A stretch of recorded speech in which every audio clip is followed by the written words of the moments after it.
Okay, let's talk about starters and heat shield for kind of a late 70s or early 80s square body Chevy pickup truck. Mine's a C30, which is kind of a unique model. But this pretty much applies to a lot of Chevy, GM automobiles of that era, kind of the 70s and 80s. They have this, this type of starter. 350 small block, very common. So what happens a lot of these this is remanufactured. So you can tell Chinese bolt. Look at that nasty looking Chinese bolt. When I got it, it was already, they throw a plating over these bolts or reuse these stupid bolts. I mean, it's pretty horrible quality. Anyway, remanufactured starter. It'll last quite a long time, long as you put a heat shield on it. So what happens for a lot of people that know about this problem, they're familiar with, it happens with a lot of the old Chevys. These are the big starters. The high torque starters are a little smaller. Maybe you can get them away from the heat source a little better and they last longer, but even those eventually will go bad. What happens is a lot of people don't understand these starters originally came with heat shields on them. And, the heat shield was made of steel, which was stupid by GM, should have been made of aluminum, but a lot of them, the old ones did in steel. And steel is a massive thermal conductor and will hold heat itself. So it's stupid to put a steel heat shield on there. Nowadays, we use aluminum. This is aluminum. And aluminum thermally conducts heat as well, but it also dissipates heat very quickly, unlike steel. Steel thermally conducts it and holds it, whereas aluminum will thermally conduct it and release it very fast. And that's what you want. So the aluminum material makes for great heat shielding. When you get the starter, you can get a brand new one, high quality one, all that. You can get a remanufactured one. Whatever you're going to do is fine. But basically what you're going to do is you take this bolt out, you take this bolt out, and you slide the heat shield over it. And in a minute, a couple other photos, I'll show you the other side. Just two bolts here from the starter itself that you use to secure the heat shield to the starter, and then there's one on the other side. Of course, the pain in the butt's going to be once you get underneath the truck, you got to get the wires up in here and make the connection. So you do give up the convenience of getting the wires in there easily. That's going to be a little bit of a pain in the ass, but whatever you do, what you got to do. So the heat shield will definitely extend the life of the starter.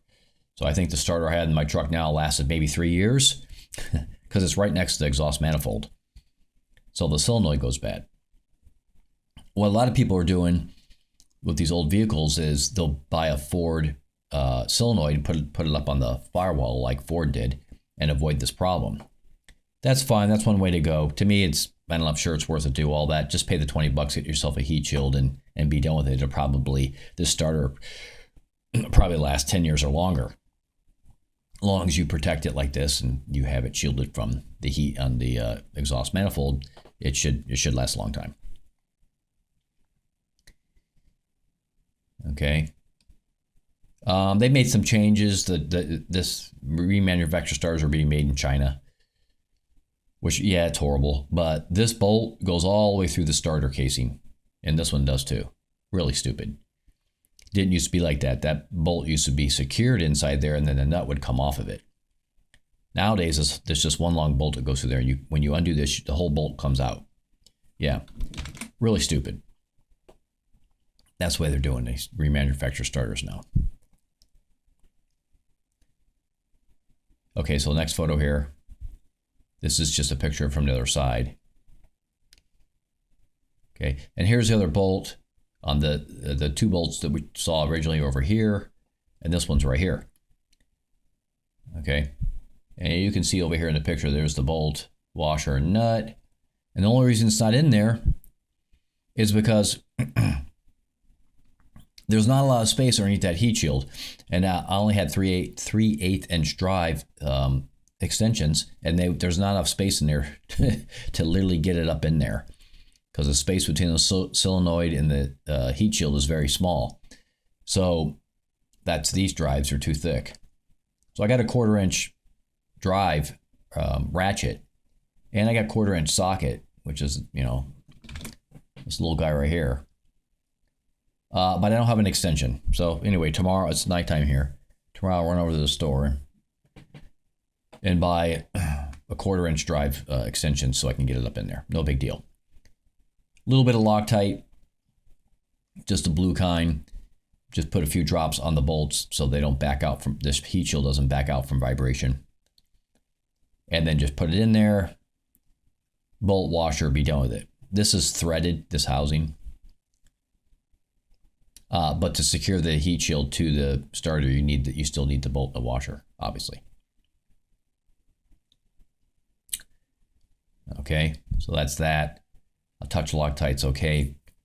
In the old days, like I said, this heat shield was made of steel. Yeah, I think it was painted, primed and painted, but eventually it would rust.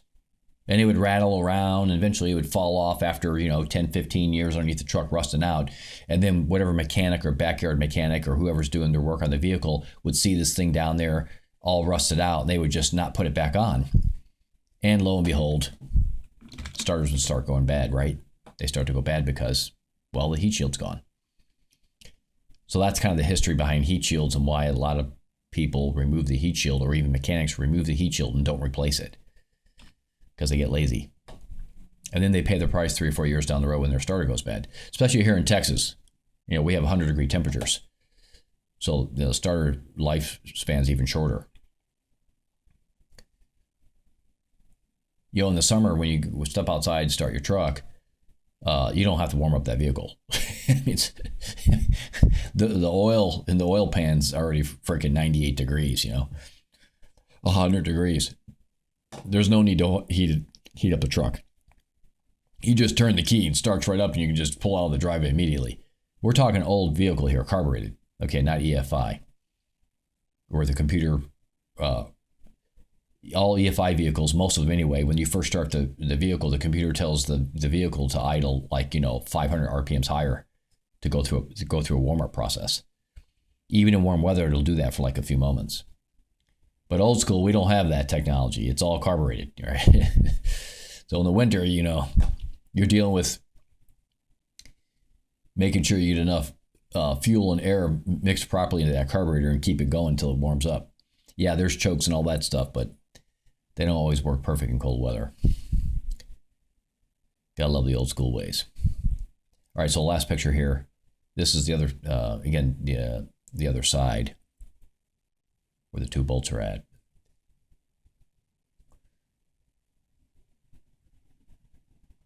Yeah, I'm just showing it from a slightly different angle. This is the first one I showed, so you can see the solenoid underneath there, and this is just a slightly different angle of the same thing.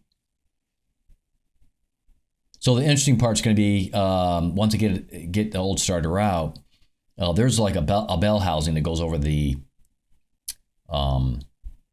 flex plate. Okay, that's where the starter engages the flex plate with the teeth on the flex plate. And there's a bell housing that goes around that. Goes around the flex plate, goes around the torque converter. It keeps water off the flex plate and off the torque converter, because you don't want all that crap, water and crap getting up there and rusting out the torque converter and all this other seals going bad and all that. Rusty bolts and everything else. You don't want that. So there's a bell housing cover that goes over all that. Well, there's a little hole in the bell housing cover, and that's where you put your starter up in there, the nose of the starter. You see, it's the other, this tip, the tip here goes into the hole, into the bell housing cover. But it's a pain in the butt sometimes on some of these Chevy C10, 20, and 30 trucks. The hole's like barely big enough to put that starter in there. So you're fighting the bell housing cover, and if it's off just by 1/4 inch, you can't get the damn thing to sit right. You're up there with one hand holding up the 40-pound starter, whatever it is. That's why the mini starters, the high torque mini starters, are nice. They're light. That is one advantage when you're installing it. You're doing backyard mechanics and you're underneath the truck, right? Doing this yourself, which is what I'll be doing. I'll be laying down some cardboard and whatever else, getting underneath the truck and just doing it myself. So you got one hand hold of this heavy old school starter, which this thing is heavy, and one you're trying to drive the bolt through the hole here. You're just trying to get it started. Oh my gosh, this thing is fighting you inside the bell housing cover. Yeah, That initial get the starter seated close enough to get a bolt in there, oh yeah, real pain in the butt. So I might loosen the cover, but I don't really, it's a pain in the butt to even do that. Got to go all the way around the bell housing cover, try to loosen it so you have some wiggle room. It's, it's sometimes not worth it. Anyways, this is my project for the weekend. Saturday, Sunday, maybe even Monday if I can't get it all done in one day, depending on how much this thing fights me.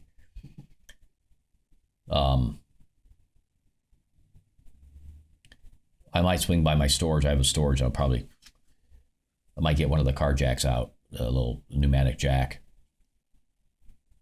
and see if I can set the starter on top of it and just put it on top of pieces of wood, whatever, and just jack it up there so I don't have to hold it.